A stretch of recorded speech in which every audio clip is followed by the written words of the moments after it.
You know how we as the parent are supposed to be all mature and unfazed by our toddler's tantrum? Well, what do we do when we realize that we are actually holding a little bit of a grudge because of that impressive display that they just put on a few minutes ago? Today I am sharing the key to moving on from tantrums. So first, identify your negative emotions. Are you feeling frustrated? Are you feeling embarrassed? Are you feeling angry? Are you feeling sad? Are you feeling disappointed? Any negative feeling is okay, and I just need you to identify it so that we can choose to process it. When we have negative emotions, they just come up, right? We can do one of three things. We can avoid it, meaning we just are going to go about our day basically pretending it's not there. And so in essence, we are lying to ourselves.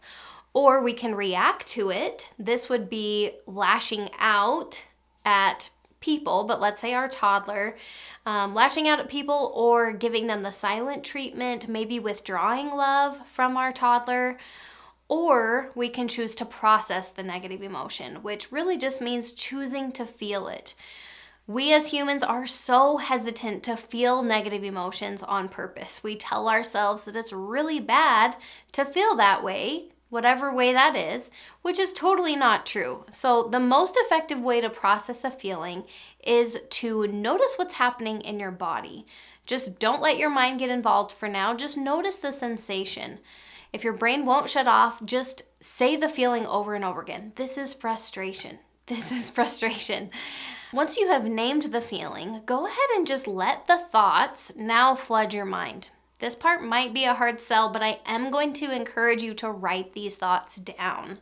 This is what we call in coaching a thought download. And very few coaching tools are as powerful as this one. It might get a little ugly, it might even get a little bit overwhelming, but just don't resist it. The thoughts that are here are what's causing the negative feeling for you. So I don't want you to judge them. I just want you to get curious with yourself. It's by recognizing all of these thoughts that our power is going to come. Accountability and empowerment come next. The reality is that we are not at the effect of our toddler's tantrums. We're pretty convinced probably that we are, but we're not. Their behavior is just what's happening, and we are choosing what it means. We are deciding what it means about us, what it means about them, what it means about our life even. Our mind can blow this so far out of proportion just simply by our toddler having a moment, right? That's what's happening. They're having a moment. It's age appropriate. This is normal. This is acceptable. This is all very normal. And yet your fight or flight is kicking in and you are convinced this is not okay. This is not normal. My child is a terrible child. Or I am a terrible mother. This shouldn't be happening. This can't be happening. This is so humiliating. Whatever we are making it mean is what's causing our negative emotion. So we need to separate what's actually happening, which is the fact our toddler is having a tantrum. That's a fact. And then we have this big story about it. We want to just recognize that these are two very different things. And as we have named that emotion, we're realizing what's there, what's coming up for us. Let's say frustration at the moment. And now we see all these thoughts that are causing that emotion. We can look at it a little bit more objectively. As you separate those two things, you recognize that you have the power to create any feeling that you would like. So what this might look like day to day is different for everybody. You may need to tell your toddler that you need a minute to yourself, right? You're feeling frustrated. You're not going to beat yourself up about this. You're not going to make it mean anything terrible. You're just needing a moment because you feel frustrated. Don't beat yourself up. Don't create drama around what you're feeling. Just let yourself feel it. Remember, that's how we process that feeling. And realize that it's a choice how we show up. Just because we're feeling frustrated doesn't mean we are going to lash out at our toddler. I will link the video where I talked a lot more in depth about this. It was my 20-second method to stop yelling. That can be very helpful, so I'll link that. Next, I want you to celebrate yourself. Identify something that you did really well. this tantrum. Or if you really can't find anything, it just was a huge disaster and you totally didn't show up how you had decided you would, that's okay too. Notice that there's some takeaway of what you learned this time around. There's something that we can identify. Oh, I can do that better next time. Oh, I learned this doesn't work. Oh, I realized I gave him too many choices instead of just the 2 choices. I forgot to acknowledge his feeling, right? Or I wasn't really sure about the boundary. So let me figure that out for next time. If I were to replay this whole situation, what would I do differently?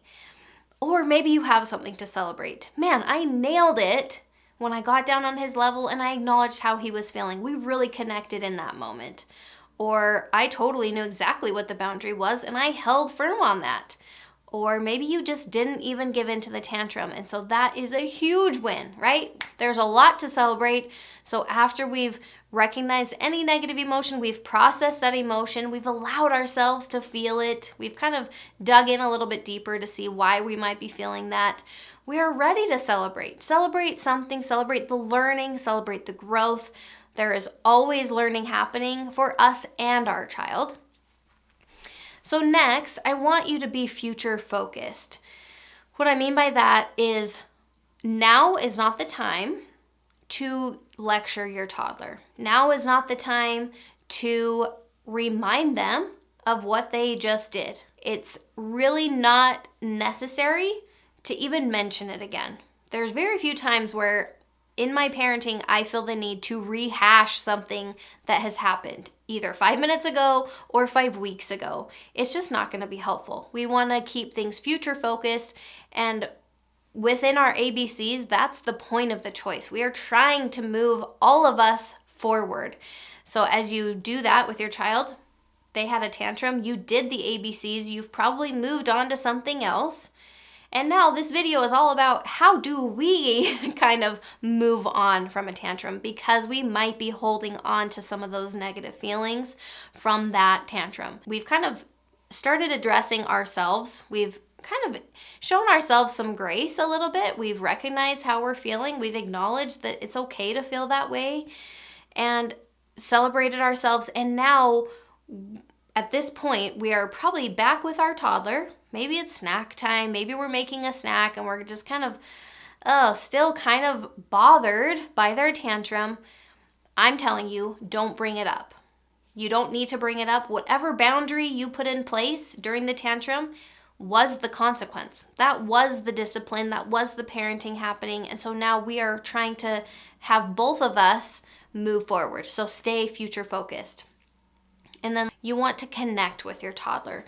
You want to find a way to not only fill their tank up with some quality time or with some laughter, maybe with some cuddles, maybe you read a book, but also filling your tank. As you are having a positive interaction with them, you are likely to feel more positive feelings, right? Positive interactions are probably going to lead to positive feelings. Tantrums can feel like a negative interaction. And so we want to try to counteract that and counterbalance, I guess, with positivity. Those positive interactions can actually prevent more tantrums because both of you are in a good spot, right? That strengthens the relationship. It helps them feel seen and heard. And so you want to encourage that connection and encourage that positivity. My advice to you, especially if you're feeling like you're still kind of holding a grudge or you're not feeling so extremely loving and warm towards your toddler, identify something that you really enjoy doing with your toddler. A lot of the times our toddler has something in mind that they want to play and we hate playing that, right? Or you're not in the mood to play make-believe or come up with this script for these animals, right? Think of something that you enjoy. Maybe you do love reading them a book. Maybe you do enjoy a card game or a puzzle. Maybe you enjoy walks outside and you would put them in the stroller, and that's a positive interaction for you. You want to think of something that is going to help you and your child. We talk about win-wins. This is the time to find a win-win. And lastly, unconditional love is really important. And even after all of these things have happened, you might still just like, I just can't do it. I can't do it. I can't even look at my child. They were so out of control, or they embarrassed me so much, or whatever it is that you're feeling. So if you're still struggling to see any good in your toddler, you know what I'm going to say. Don't beat yourself up, right? As we create drama around that, it's only fueling the fire. So you don't need to judge yourself. Just think of a way to see your child in a positive light.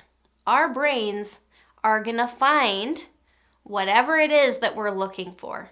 So when we're in that bad headspace that our toddler is so spoiled, or our toddler is this or that, your brain is going to be finding evidence constantly to support that belief. And so what we need to do is really unleash the power of our minds that I said that we have, and actually just change the tune. What's something that you can think and actually believe about your toddler that's going to bring some positive feelings?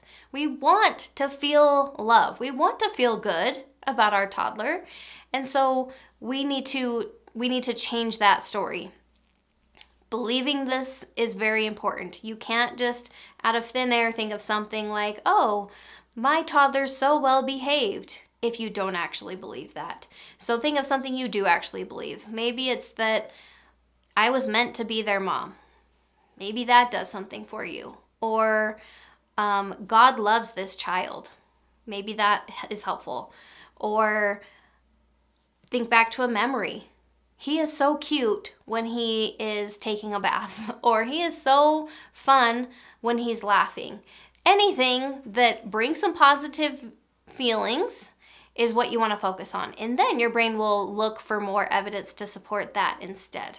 Does that make sense? We want to feel love for our child, and you just need to remind yourself, it's not punishing your child necessarily as much as it's punishing you to have negative feelings towards them.